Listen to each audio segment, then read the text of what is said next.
Hey guys, it's Mickey from Modern C10 again. I want to talk with you guys about a frequently asked question I get, and it's, hey man, how much to paint my truck? I've had past videos where we talked about our hourly rates and, going from one job to another job. But today I want to talk about other things. I want to kind of explain our process and how we do our work from start to finish on the paint and body side of things. And even kind of dip into the price a little bit. Basically, I've got two options. It's either throw a number out there and lie to you just to get your job in here, and then it's probably not going to end well. Or I can go through past jobs, I can pick worst case scenario and throw that number at you so that I don't screw myself, and that's probably going to scare you away. Because to be honest, we've had jobs that are 750, 800 hours just in paint and body work. Now, of course, those are worst case scenario type deals, but if I come to you and say, hey, we charge $100 an hour, and worst case scenario, it's going to be 750 hours. Well, that's $75,000 just in labor. That would scare anybody away, okay? That particular deal was worst case scenario, several things added, probably would never happen again, but to protect myself and my business, if I had to give you a price, I would have to pick worst case scenario. So those are our two options, okay? Either way is not going to work out. So today we're going to go over our process and what we use to get you that top tier finish. Now this might be a long video. I hope you guys stick in there with me to the end and follow me out to the body shop and we'll go talk with Brian.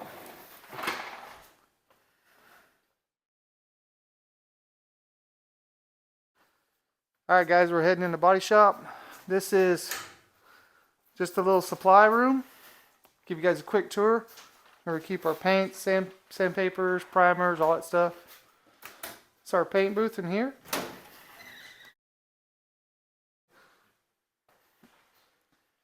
There's a paint booth. We got a bed in here for Derek Beer that we just stripped and primed.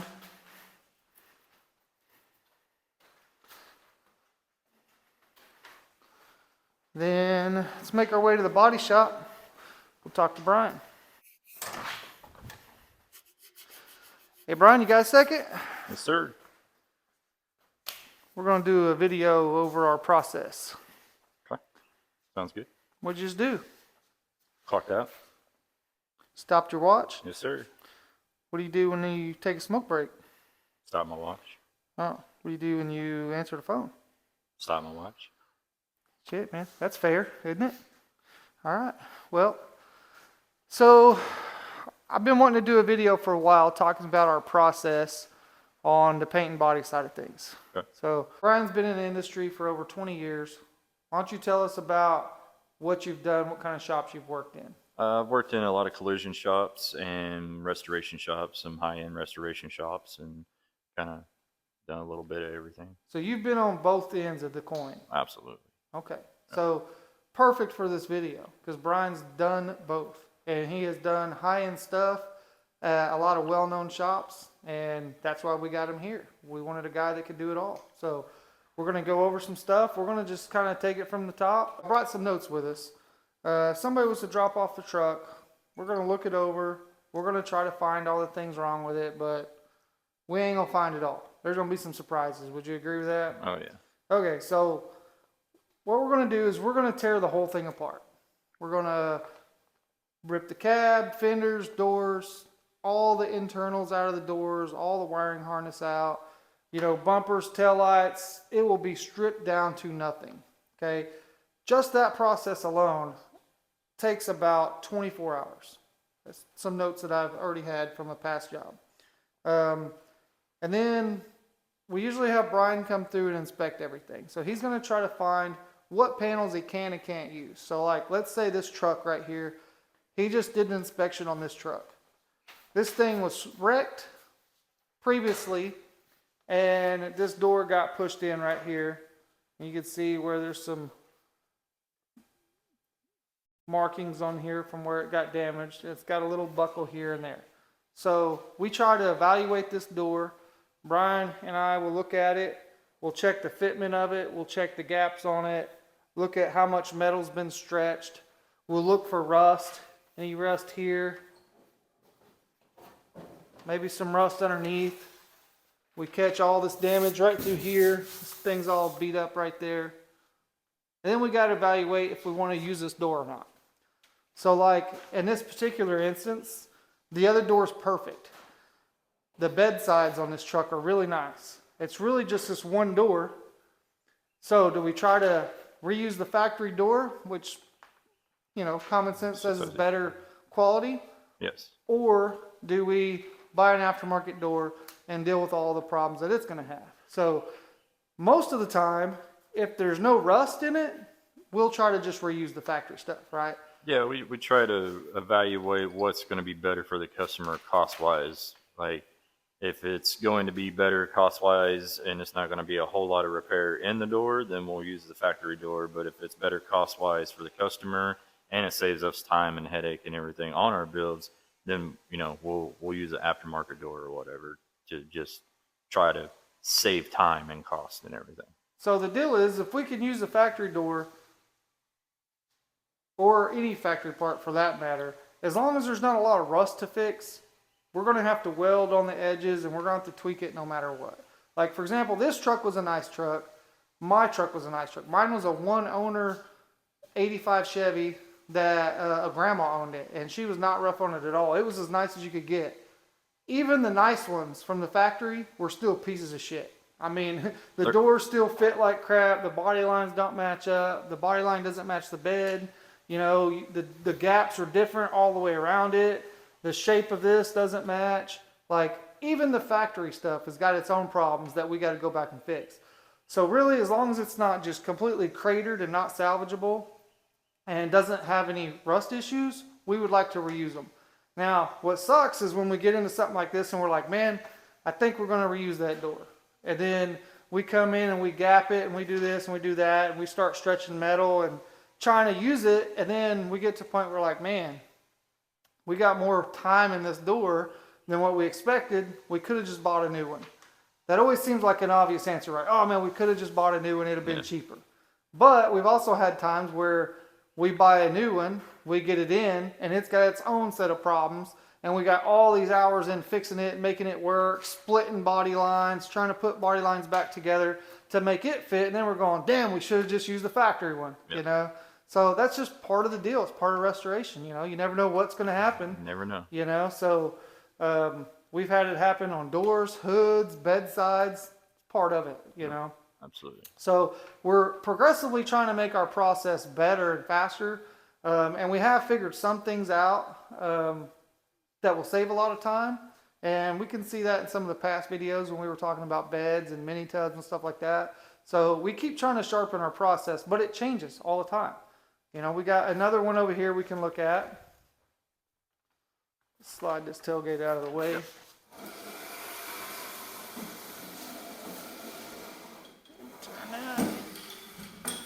This one's just another quick example. And this is kind of why we can't estimate things too. So we talked about the estimate stuff. Worst case scenario, I scare you away. Or I lie to you and tell you a number you want to hear just to get your job in here. Let's roll this truck forward. So this guy, he's a good customer. This come from Tennessee. And this ain't his first rodeo, so he understands how it goes. But this truck, at first looks, it's all matte black. You can't see a lot. It looked like it was pretty decent. Yeah. Customer wanted to do a big window upgrade on the back. So we were like, no problem. He already had the panel. So we came in and we cut the inside panel out. It had a bunch of body work that needed to be done underneath the window. Brian came in and hammered and dollied all that out. And then we sandblasted all this in here. There was a little bit of surface rust. We sandblasted all that out. And we primed all that. And then as we made our way around to the sides over here, we were noticing that the cab corners were just completely smoked on this thing. Mostly the passenger side, but it was just completely smoked. And then we started noticing all the waves in this thing. Even though we beat them all out and got it a lot flatter, just the overall shape of it was just not right. So we just looked at it and said, man, before we get much deeper, I think we ought to just put a whole new back cab on it. So what do you do with all those hours that we just wasted basically making the back cab what we needed with the bigger window and getting rid of the surface rust and priming it?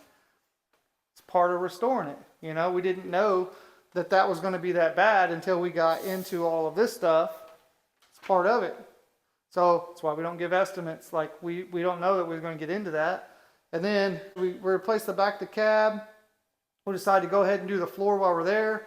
And while we're doing the floor, we start noticing the inner rockers and other things are bad on it. So at first look, these wasn't bad. You know, I mean, we had an idea that they were kind of rusted, but now this thing has snowballed into back cab, big window, inner panel, floor pan, firewall, rockers. Toe boards. And toe boards. Yep. So again, that's why we can't give estimates, because I would have had no idea that it was going to snowball into that. Anybody that's ever restored anything knows that that's not my incompetence. You know, it's just, that's just how it is with these restorations. You don't know what you're getting into. Like you've been doing this for over 20 years. How many times has that happened to you? Every time. Tons of times, right? I mean, I've worked on old cars that have been painted for years, and you get into them, and there's 4 inches of mud in there that you didn't know was in there, and it just caved and paved over rough spots. Or caved and paved. You know, I like that. Oh, cave and paved. So yeah. So anyways, after we tear them down, like I said before, we got the 24 hours in tear down.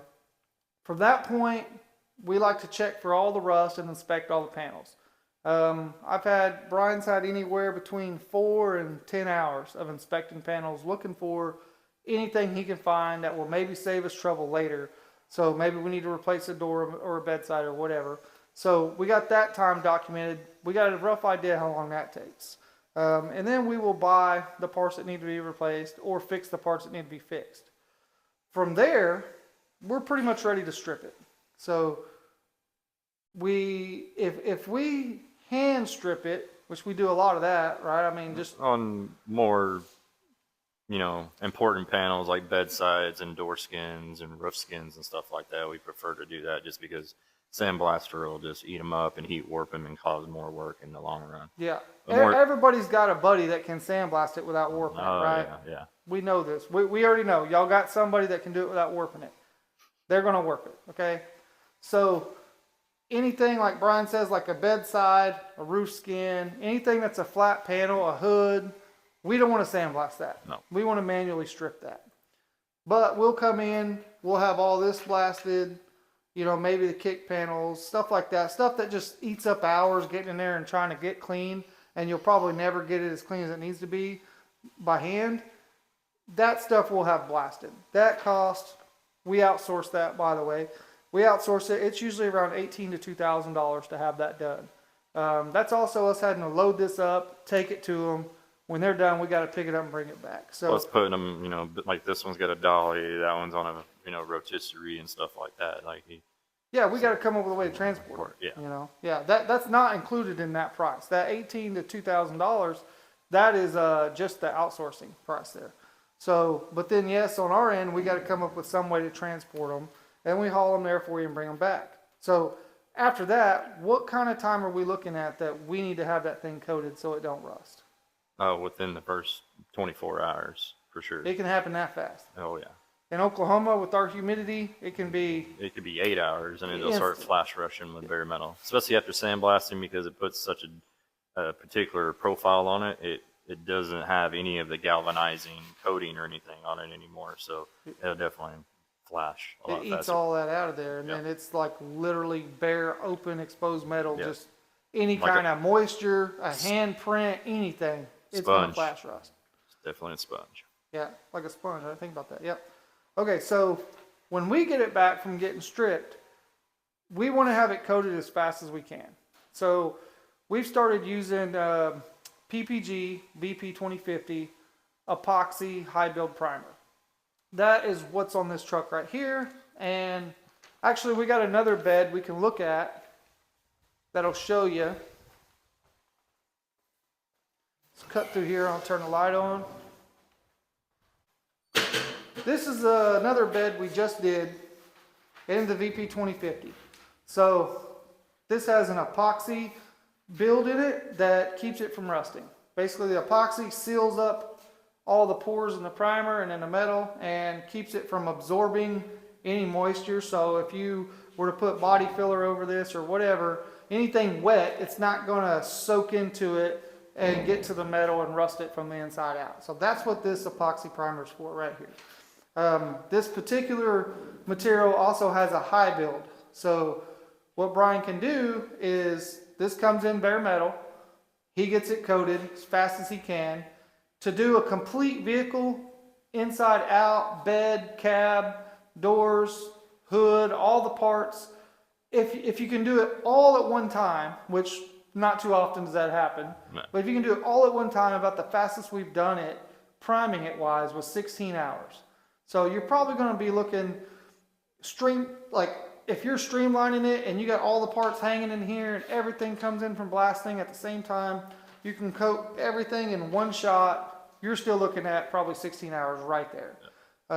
Just to basically, that's not body work. That's just to protect the metal while it's in the body shop. So, all right. So now Brian's got this on here. This stuff runs about $400 a gallon activated. Yep. That's what I figured out. So I'm not sure how much it takes, but just to do what we did with the bed sides and the front panel and some underneath things that we blasted on the back side of the old bed panels, it was almost half a gallon, just a little under half a gallon. So all right. this stuff actually it covers really well, it builds really well, and it stretches the material a little bit. So to do a complete cab, everything, we're probably looking at 2 to 3 gallons. Yeah. To do all the panels, the doors, the fenders, Inside of hoods, everything. because when you're coating it with this stuff, you want to get everywhere. Anywhere sand touched, anywhere it's bare metal, you want it covered in this stuff. Yep. Okay, so from that point right there, Brian, why don't you tell us, where do you go from there? Now this thing is sealed. Is this where we start fitting tailgates and fitting door gaps and welding on stuff? Yep, this is where we start to hang the tailgate. We start gapping it. We already did the stake pockets while we had the bedside strips, so this one's a little bit ahead of the game. Doors and things will start to be gapped after this point, and then basically we're just grind back the edges and stuff to be able to gap it. Like this one's going to get the upgraded inside tailgate latch, new hinges, new straps and stuff. We'll get rid of the old metal Yankee hinges and stuff like that. Yeah, we got like a upgraded latching system and hinge system that we use on the tailgate. So we try to get that stuff in right now before we start welding it up. And if we're like shaving the tailgate handle or anything with the latch system, we actually use a Suburban or Blazer tailgate piece to fill the hole, but it still gives you can pull it off and still have access to repair the handle or anything in the future.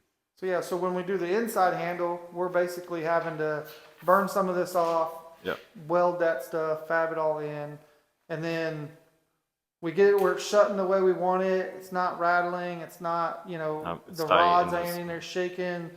It's not, it fits perfect, right? All the body lines are lined up the best they can be because body lines are imperfect. Because they're not going to be perfect, right? No, they're not perfect. Even if we buy a new tailgate. Yep, it's still not perfect. So if we use the original one or we buy a new one, it's not going to be perfect. Nope. So we got to come in and work it, guys. This stuff's not perfect. These are old trucks, and in the 80s, they built shitty cars. So 70s and 80s, I would say. They built trash. So we got to come in and fix it. So, all right, so now we've came in, we've epoxied everything, everything's sealed up. We put the tailgate on with our new hinges, new latches. We got it shut and perfect. We do all the fab work to make the other latches work. We've came in, we've ground all this back, welded these gaps in. We got them perfect. Now where are we at? Well, we'll spot back in all the bare metal so it's not rusting. Same concept as having the outside strip after it's all gapped. And it'll reseal it and everything. And then at that point, everything's aligned, everything's gapped to the point. That's when we'll start going in, we'll start scrubbing. We'll start running the acrylic blocks over the top of everything, finding all the imperfections, and really start getting the body work roughed in. Okay. So all that's welded up, you come back, you cover up the bare metal. When you say scratching it, so you basically will run what grit over this to kind of find bad areas? Usually I go with 80 on this, just that way it has good adhesion, good bite, stuff like that. This is a DTM high build, so it has some body to it. So some of the minor imperfections will start to block out with the first round of primer that we have on it. But major imperfections, grinder marks, stuff like that, we always try to smooth all our grinder marks and everything out and at least 80 before it ever gets primed, because that stuff will come back to bite you in the ass for sure. So this stuff right here, you come over this, block it with 80. Yep. You're going to find all the lows and highs pretty much. Yep, you're going to find all your lows and highs. Okay, from there, do you just cover in those dents? Nope. Sir, Do you metal work them? you start hammering and dollying your highs down into your lows and starting to make the metal as straight as possible before you ever put any body filler on it. Okay. So if we waited to do all of that before we primed it, this whole thing would be rusting. Yep. It'd be flash rusting while you're over here working this one spot. Absolutely. So it's necessary for us to primer it right after it's media blasted. Yes. Even though we're still going to be welding on it, we're still going to be hammering, dollying on it. Yeah. We still need to coat the whole thing because we might only be fixing this spot or this spot, but meanwhile the rest of it's just rusting and we're going to be chasing that stuff. Yep. Right? And then if you don't, then you're flash rushing on this side while you're working on this side, then you got to re-blast that or re-strip it.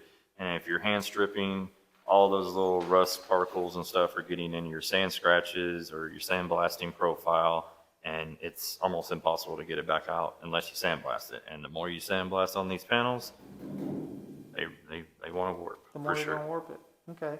So we did our first round of blocking, found some lows. We're gonna metal work it all, We're right? gonna metal work everything. That's gonna take a while. I mean, yeah. this bedside right here is nice, right? But let's turn around to this side.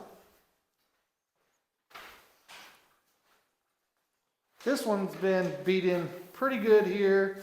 Already had some previous body work and right here. I don't know if you can get it in that light. It's had some body work here.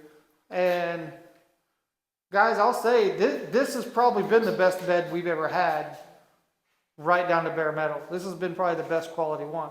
The rest of them only seem to get worse from here.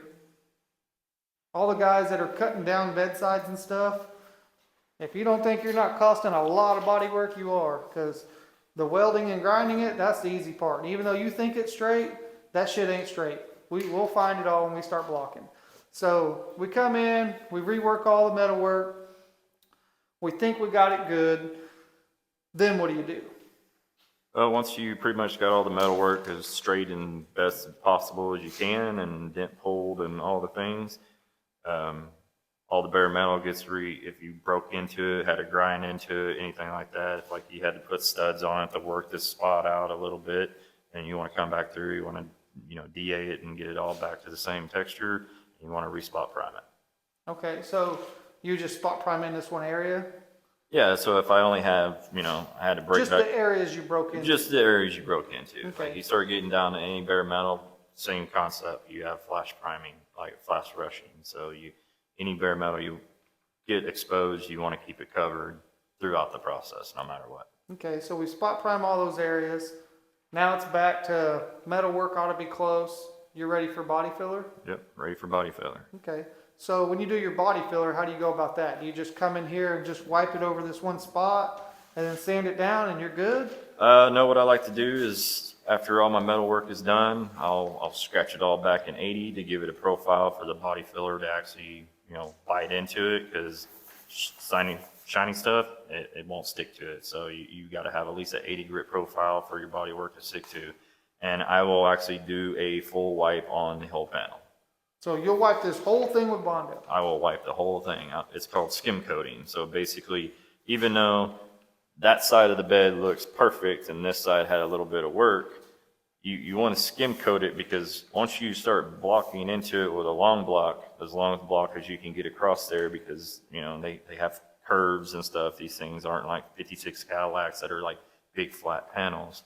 You want to do a skim coat because you're wanting to perfectly block everything the same profile into the same shape and everything like that. So if I'm hearing you right, what you're saying is if this is bare metal and this is bare metal, and you've only put body filler right here, and you're trying to sand on it, Yep.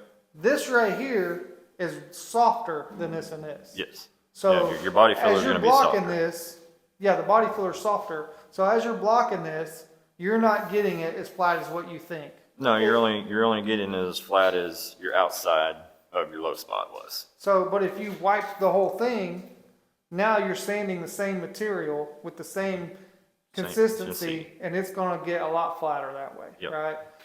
So you would see that big spot if you just spotted that in and you blocked it metal to metal, and then you just had a body filler spot in the middle. Yeah, I mean, Likely you would end up seeing that. yeah, I mean, you'll see it, but you'll see like high spots on the outside because the profile is higher here and here, and you're filling the low. So you'll start breaking into your bare metal on each side of it to try to get this flat to this.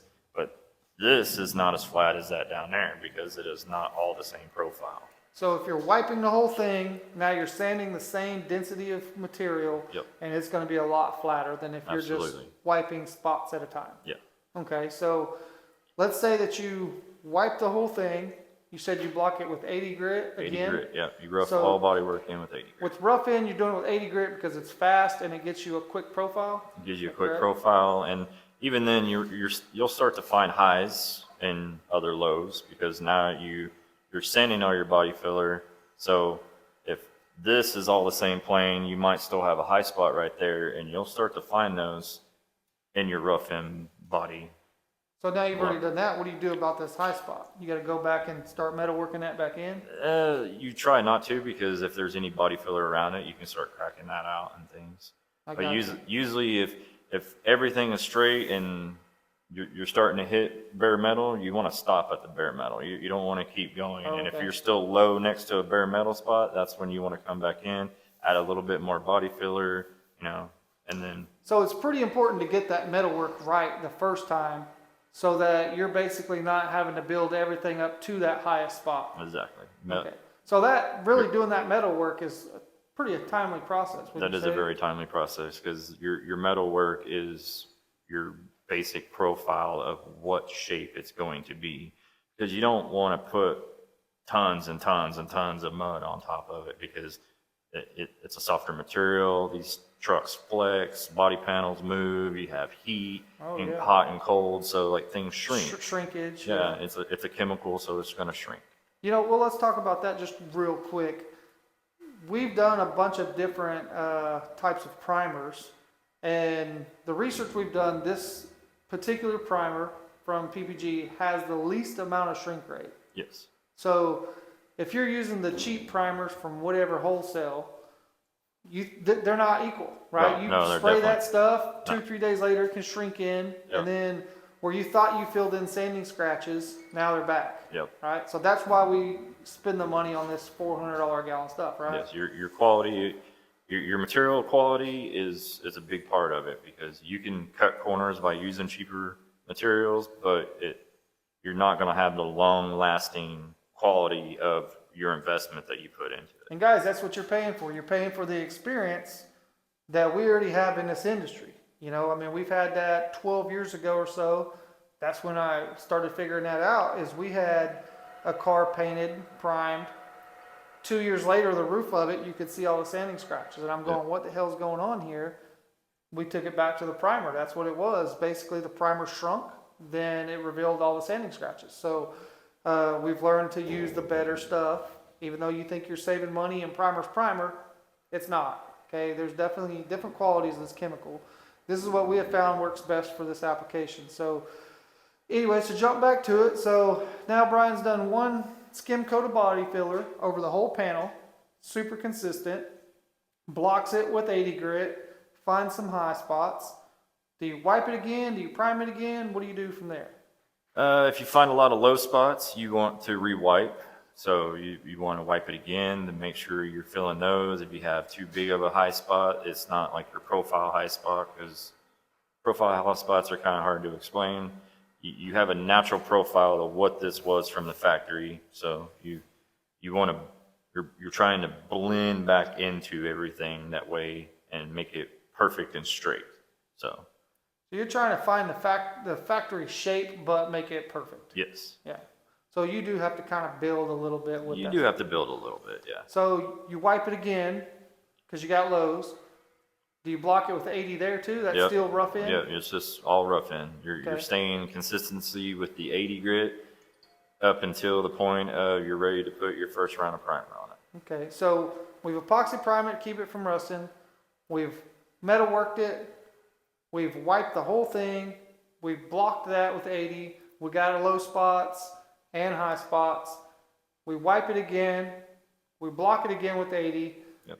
Now we're ready for another coat of primer. Yep, pretty much I personally go over all my 80 grit scratches with 180 or 120 or whatever, just to pull some of the 80 grit scratches. That way you don't have that profile for the primer to just dig into. Well, so now you're trying to cover up scratches. Why wouldn't you just block it with 320 and not have scratches? Because body filler and things don't like to stick to 320 very well. Okay, You so gotta have a certain profile grit of sandpaper. That's why there's 500 different grits of sandpaper. so it's an adhesion, It's a adhesion problem? problem.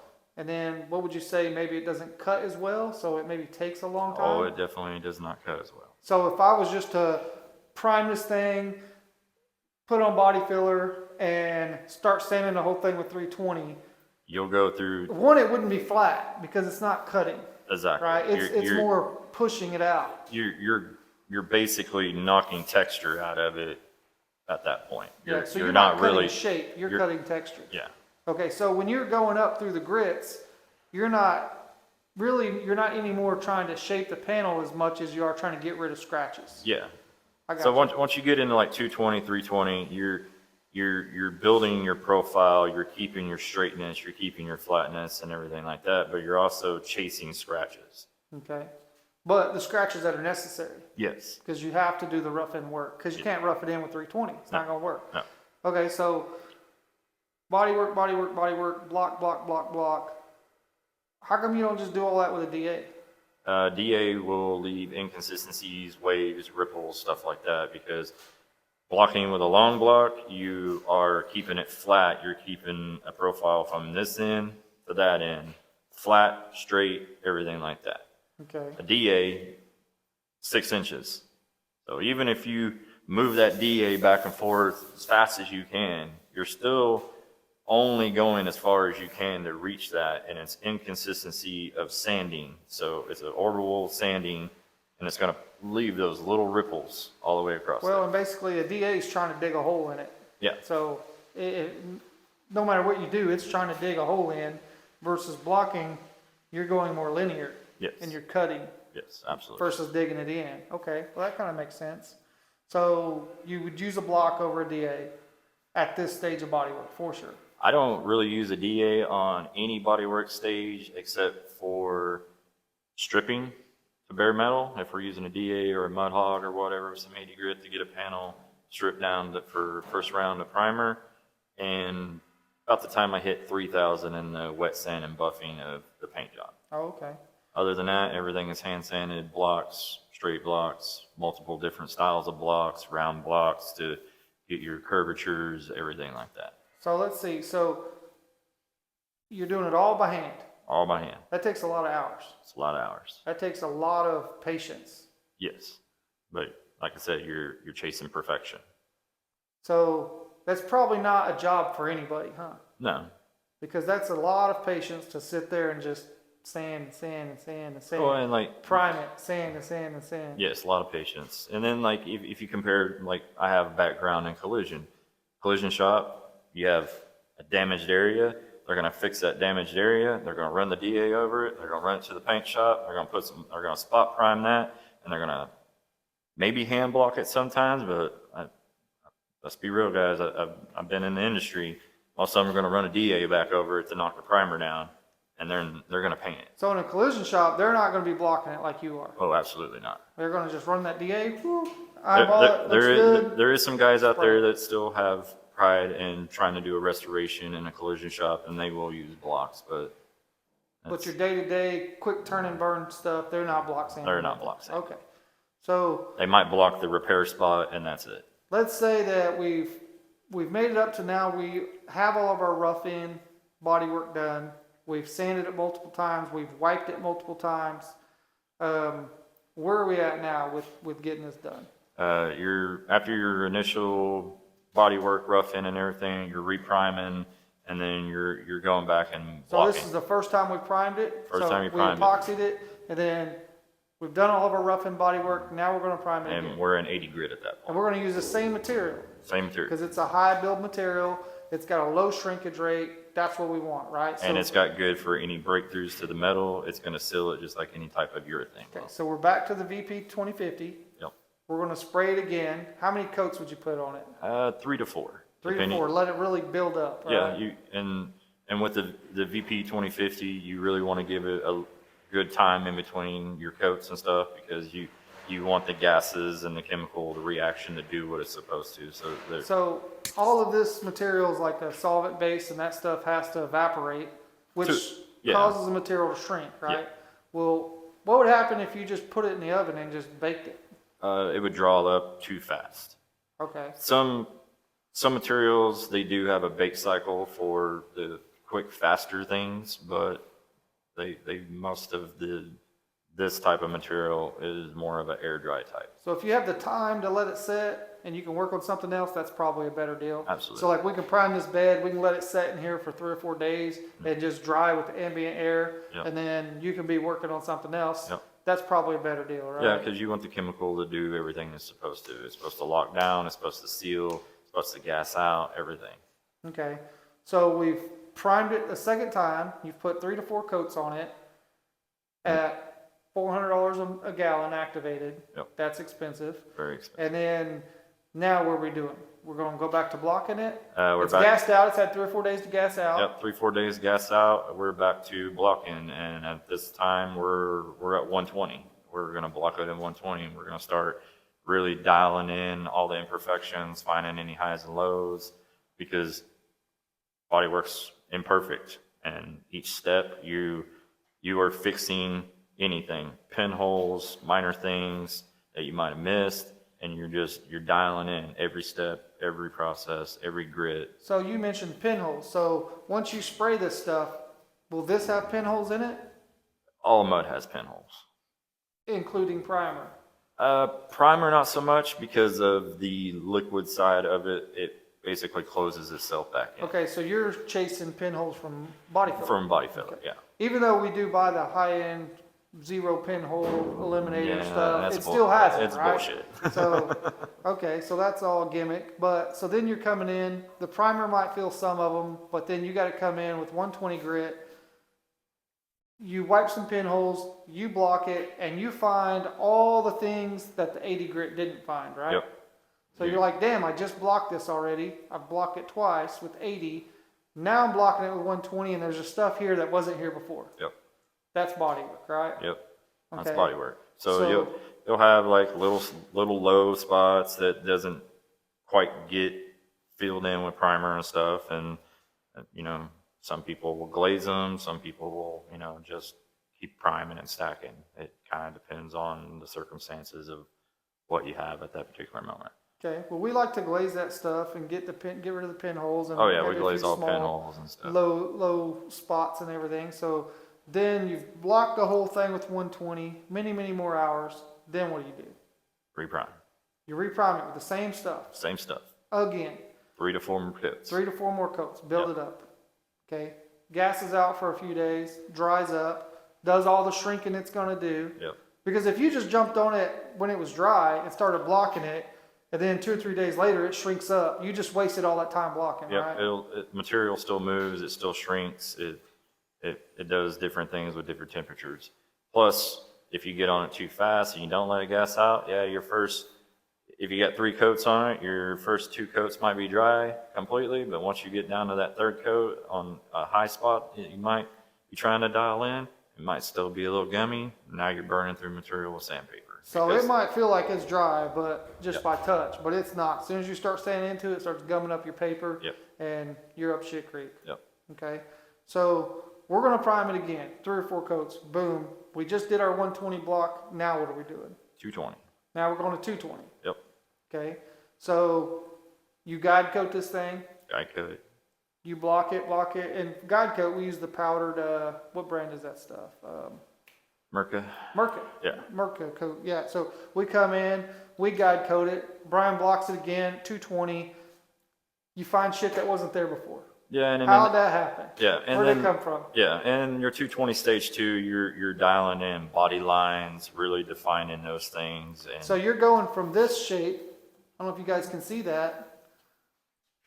You're going from this, go out here to one that's about at the 220 stage, isn't it? Somewhere in we there? are actually in 320 on this one. We're in 320. Let's go to like the same spot. You're going to this line now. This one's in a 320 stage. So wait a minute. And there we were talking about, we were just going to 220. Right? Yep. So you did the 220 guide, or you guide coated, you blocked the whole thing 220. You got rid of a lot of sanding scratches. Yep. That was caused by 80 and 120. Yep. Okay? Because we don't want our paint to shrink back and see that stuff. Nope. You do So not. now you've blocked it with 220. Now your lines are really getting sharp. Your edges are looking real good. Everything's real defined. And you're still finding a few little low spots. A few here and there, just But really. a lot less. Like this thing, now it's really looking tits, right? Yep. Okay. Now what do? We're 220 grit. Reprime. Could we paint it right there? I mean, some people could if they wanted to, but your outcome is not going to be what you've already put into it. So why start cutting corners at that point? You're already knee deep right there. Yeah, At you're- 220, you're knee deep in it. She looks pretty good. Could probably win some local car shows, right? Oh, yeah. I mean, it's that straight. 220, could probably win some local car shows. But if you really want that thing, just now what do? You're repriming, and now you're blocking at 320, which Same is primer, same primer. 2-3 coats. Yep. We switched to 320. Yep. Merca guide coat. Yep. You're blocking with 320. Yep. This is the outcome. This is the outcome. We're straight as hell. We got sharp lines. This thing is just clean. You're coming in here and you're doing all the jams around the tailgate, everywhere. We're 320, and this thing looks slick. Yep. How many rounds of primer did you have to put on it? Got 80 to 120, 120 to 220, 220 to 320. This one actually got one extra one because I wasn't quite happy with how this body line and things were doing. So we kind of did one extra round of primer on this one. So 3 to 4 rounds of primer. 3 to 4 rounds of primer, 3 to 4 coats every time, plus blocking in between. This is just an expensive process. Labor of love. It's a labor of love. Yep. And it takes somebody with hella patience to stick with it. Yep. I mean, And stick with the process because your outcome is better if you stick with the same process over and over and over. how many people you think would have been like, it looks good, let's paint it already? Like 2 or 3. Probably quite a few. Okay. So we've got our 320, it's primed, blocked. What are we doing now? After this point, I will spot prime some little bare metal spots because even at 320, you can still see from there that there's still a few little breakthroughs. So we'll basically spot prime that to keep that protected. I'll come in and kind of block that in with the rest of it in 320, and then we're ready to seal and shoot. So now you're ready to seal. Yep. But we've talked about how many times you've sprayed primer on it. That's a high build. We've talked about you've wiped the whole panel multiple times. Mhm. To me, it sounds like, holy shit, there's a lot of mud on there. There's a lot of primer on there. But whenever I'm like looking at these little holes where trim goes, it doesn't look like it's very thick. It's not. So you're actually sanding a lot of that material off and just keeping on it what you need. Yep. But it's just part of the process of Part of the doing process. You have to really start to get it flat. Yep. You have to build enough material to basically keep making it flat on each step. All right, so Brian, let me ask you this. When I used to be a machinist, I could go up to the machine, a CNC machine, and I could pick a 1 to a 5 finish. A 1 finish, pretty much, it's roughed in, oil field type shit, right? But a 5 finish, you could type you want a 5 finish, the machine would do the calculations, and it would spin you out a part that was perfectly polished and beautiful and ready to set on a display somewhere. So in the paint and body work, if some guy comes in here and they're like, man, I want it nice, but it doesn't have to be that nice. Like, man, I want it slick, but it doesn't have to be that slick. Like, how do you know, like, where to stop at? Like, how do you pick and choose, man, this has to look good, but I can get away with doing this? So, like, what would be a one finish for you? I mean, one finish would be like Fast and Nasty from Mako, like Scuff and Shoot. So, make it. So, you wouldn't even do a one finish. No. They're at the wrong shop. They're at the wrong shop for a one Okay. finish. What if they're like, man, I don't need a 5 finish, but I'm going to these local car shows and I want it to look good. Could we just stop blocking at a certain point and it is what it is? I mean, you could, but then you run into the fact that, you know, they're going to look down and be like, oh man, it's shiny, but damn, it's wavy. So we're going to try to give them what they want. They're going to get to like a 2 to 3 finish. We're going to quit blocking early. And right when they take it to the car show, the first one of their friends look at it, their buddies look at it, they're going to critique it. They're going to be like, damn, man, missed that. And they're going to be like, yeah, I spent all that money and I still got these flaws. Yep. So we can't always turn out a 5 though, right? I mean, it's part of it. We try, but there's always flaws. I mean, yep. So at our shop, we just do the best we can. We try to turn you out the best work that we could possibly do. And at the end of the day, there might still be a flaw here and there. It's just how many hours are you willing to put in it? Sometimes you don't see it until it's too late. How much money you want to spend to go back and try to doll that up. But we're giving them our all right off the bat. I mean, the process we're doing, that's what all the top shops in the country do. So with that being said, we basically have the thing all the way down to our final coat of primer, sealer. I think that's a good spot to end today's video. Maybe we'll pick back up. But guys, if you're looking for somebody to do a good job restoring your stuff, this is the process it takes. If you're going to a collision shop and you're comparing what we do to collision work, it's not the same. The collision industry, it's a $190 billion industry. That is from doing turn and burn, in and out stuff, okay? Those guys, though we're glad they're here because they can fix my truck whenever I get in a fender bender and they can have it turned out in a week, okay? I'm glad they're here, but it's not comparable to what we're doing. If you took this project to a shop like that, it'd get pushed in the back corner. Yeah, every guy there wants to work on it. They're like, oh yeah, man, I want to do that little project. I want to do that hot rod. But truth of the matter is, they got to make money. They got to turn and burn. So this thing goes in the back corner. We call that paint prison. Okay. You got some shops like ours and like others that are dedicated to doing restoration work. And if they got the patience to do it and they're trying to do you a good job, you ought to stick with them and not fall for the old buddy deals, you know. I got a buddy. There's always a I got a buddy deal. Buddy deals get you every time. Yep. They never turn out well. I got a buddy that can do it. He can do it cheaper and faster, you know. Or we get a lot of those, I had a buddy do it. You know, the first 3 or 4 or 5 years we started doing this stuff, almost all of our work was I had a buddy. It was I had a buddy get this thing ready for paint. I had a buddy already do the body work. I had a buddy already mini tub it. And what that ended up being was we redid all that shit. That's what that ended up being. You spent the money twice and it took you twice as long. Yep. So guys, don't compare us to the I have a buddies. Don't compare us to the collision shops. This is not the same industry. And there's a lot of shops like ours out there that just do it as a labor of love. And man, I guess that'd be a good spot to end the video, you know. Yeah. If you guys got any questions or anything, put it in the comments. If you think that on the body work of things we're doing things wrong, put it in the comments. You know, we'll check it out. Maybe we can find a faster way of doing something. Always willing to learn something new. Yep. None of us know it all, including you guys. Even though you're on YouTube, you don't know it all. Neither do we. But we can all be better for it, you know. Yep. So, I guess that's a good spot to end the videos. Guys, check you next time.